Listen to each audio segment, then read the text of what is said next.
si j'ai ces capacités, même si je ne le fais pas aujourd'hui, je le fais demain, après-demain, dans 10 ans, dans 20 ans avant ma mort, mais lorsque je vais racheter ces sermons, je serai obligé de le racheter financièrement. Même si lorsque je voudrais racheter, je n'ai plus cet argent, malgré cela, je devrais chercher un moyen de me procurer cet argent, car l'obligation sur moi, c'est le rachat financier. Et si lorsque j'ai rompu mon sermon, je n'avais pas cette capacité financière de racheter mon sermon, alors les 3 jeûnes deviendront obligatoires sur moi. Même si demain, j'hérite d'une très grosse somme, et que maintenant je suis capable de payer, de racheter ce sermon, malgré cela, les 3 jeûnes seront autorisés pour moi, je pourrai racheter mon sermon par les 3 jeûnes, je ne serai pas obligé de faire le rachat financier. Imam Ahmad ibn Hanbal dit qu'il faut regarder le moment où le sermon a été rompu. Et à ce moment, si nous sommes capables de racheter, le rachat sera obligatoire jusqu'à notre mort. Si nous ne sommes pas capables de racheter ce sermon, alors ce sera le jeûne qui sera applicable pour nous.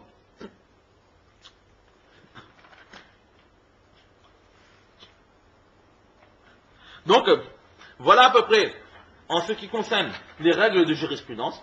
Maintenant, au sujet de ce sermon mensonger. Que dit Imam Zahabi rahmatullah alayh dans son livre sur les grands péchés?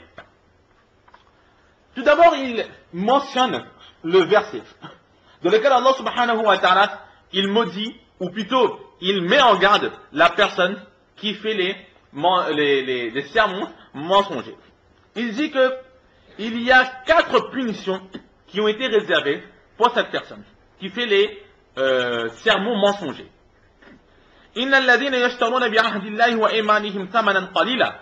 Les personnes, Coran,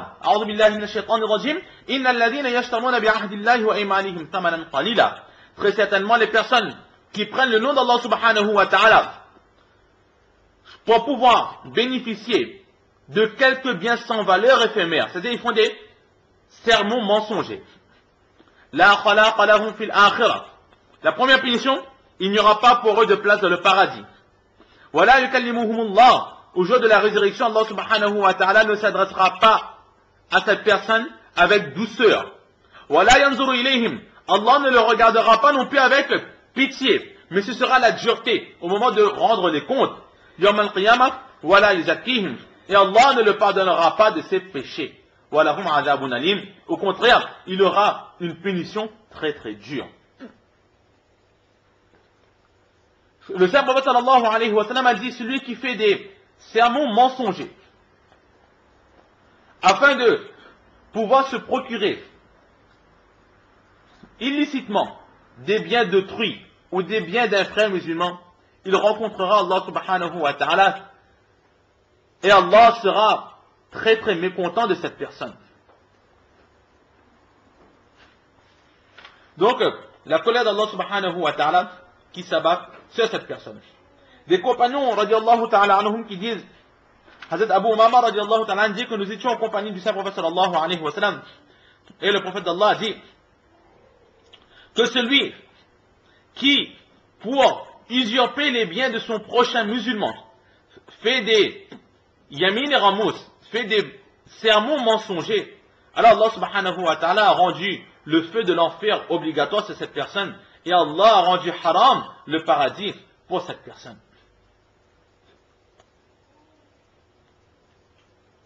Les compagnons ont dit au prophète d'Allah, même si c'est pour une somme futile que cette personne a fait ce sermon mensonger, cette personne sera quand même punie.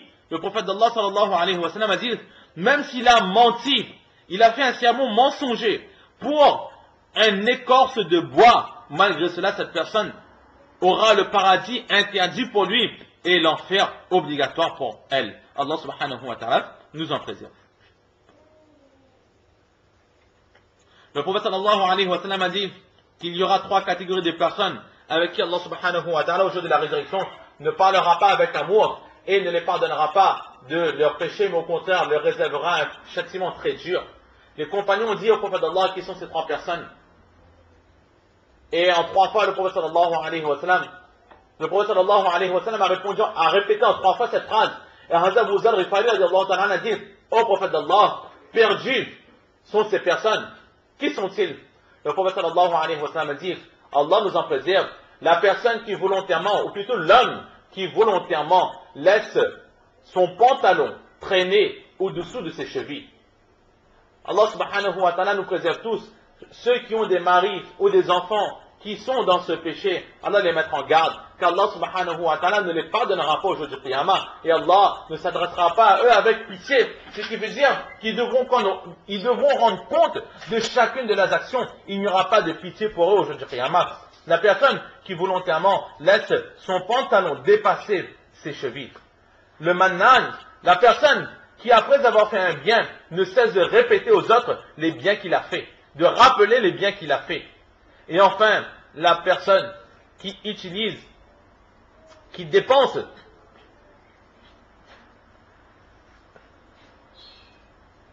ses biens, qui dépense, qui fait des efforts pour acquérir des biens grâce aux sermons mensongers, aux yamin et ramos. Donc ces personnes n'entreront pas dans le paradis, n'auront pas la pitié d'Allah et ne seront pas pardonnés de leurs péchés, mais au contraire seront très très sévèrement punis par Allah subhanahu wa ta'ala. Allah subhanahu wa ta'ala nous en préserve. Donc là c'était pour le yamin et ramos. Mais Hazrat Anas radiallahu ta'ala, il rapporte le même récit, mais à la place de yamin et ramos, qu'est-ce qu'il dit? Shahadatu zur. Il dit les témoignages mensongers. Allama Tibi rahmatullah alayhi dit que dans l'islam, le témoignage mensonger, c'est que embellir une parole pour faire croire certaines choses et mettre autrui dans l'erreur. Et il faut savoir que là où Allah subhanahu wa ta'ala a mentionné le témoignage mensonger, à ce même endroit de le Coran, Allah subhanahu wa ta'ala, il a parlé de l'association. Dans le Coran, Allah dit, préservez-vous de l'association, de m'associer avec les idoles, et préservez-vous aussi des témoignages mensongers. Donc là, nous voyons très clairement que c'est un péché très très grave. Allah subhanahu wa ta'ala nous en préserve. Quant à ce péché, Allama Zahabi rahmatullah alayhi, dans son livre, il écrit un seul hadith pour nous faire comprendre cela.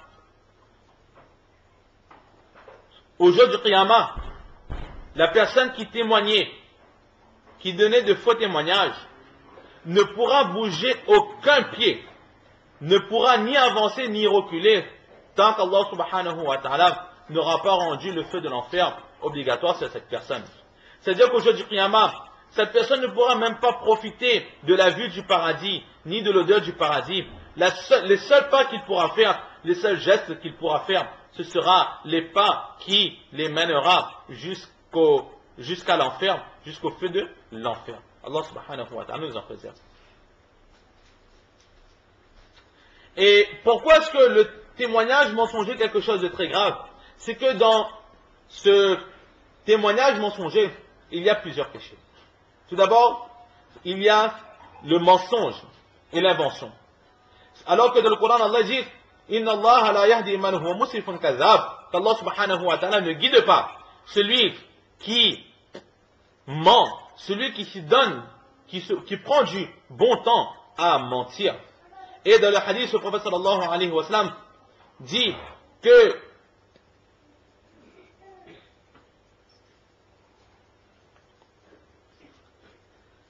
il met en garde de tout ce qui est mensonge et tromperie.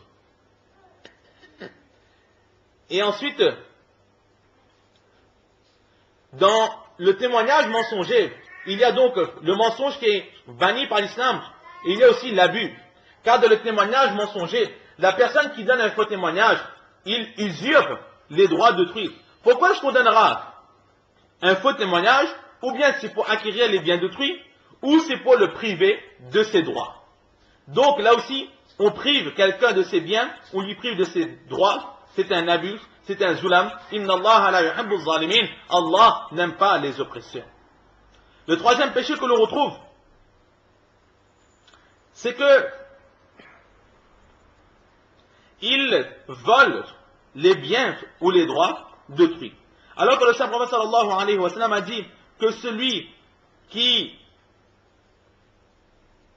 a eu, de par un jugement, l'autorisation d'utiliser les biens de son frère, alors que lui-même il sait pertinemment qu'il n'a pas le droit d'utiliser ces biens, alors qu'il ne les utilise pas. Car même si par un jugement, il a eu le droit d'utiliser ce bien, mais que en son âme et conscience, il est conscient, il sait que cela est interdit, illicite pour lui, et qui malgré cela utilisera ce bien, alors il aura tissé pour lui une demeure dans l'enfer. Il aura tissé pour lui une demeure dans l'enfer s'il utilise à tort les biens de son prochain, même si il a reçu cette autorisation de par un jugement. Car le jugement a été faussé par de faux témoignages. Aussi, étant donné qu'il va, de par ce faux témoignage, le juge lui donnera l'autorisation de jouir de ce bien, de ce droit, mais il sait que cela est haram pour lui à l'origine. C'est par ce faux témoignage qu'il en profite. Alors c'est exactement comme si que par ce faux témoignage, il a rendu halal ce qu'Allah a rendu haram, et il a rendu haram ce qu'Allah a rendu halal.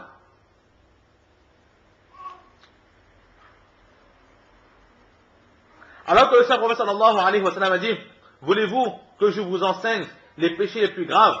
C'est l'association, la désobéissance des parents. Et oh vous, préservez-vous des faux témoignages. Oh vous, préservez-vous des faux témoignages. Le narrateur de ce hadith dit, qui n'a cessé de répéter cette phrase, oh vous, préservez-vous des faux témoignages, jusqu'à ce que les compagnons disent eux-mêmes, en nous disions, quand est-ce que le prophète sallallahu alayhi wa sallam cessera de répéter cette phrase, tellement il a répété cette phrase pour montrer l'ampleur et la gravité de ces péchés, les faux témoignages. Donc, là est aussi ce que l'on peut dire sur les faux témoignages, Allah subhanahu wa ta'ala nous en préserve. Donc voilà à peu près ce que l'on peut dire sur ce second hadith concernant les grands péchés. Et